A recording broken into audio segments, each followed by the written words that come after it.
Alright guys, so I just want to do a quick review of this.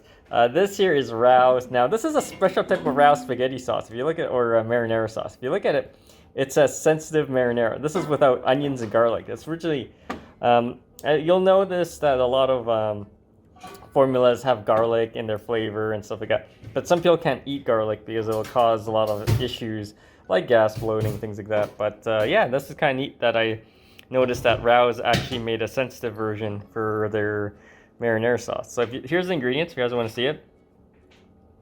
Alright guys, if you have any questions, comments, post below, subscribe to the channel.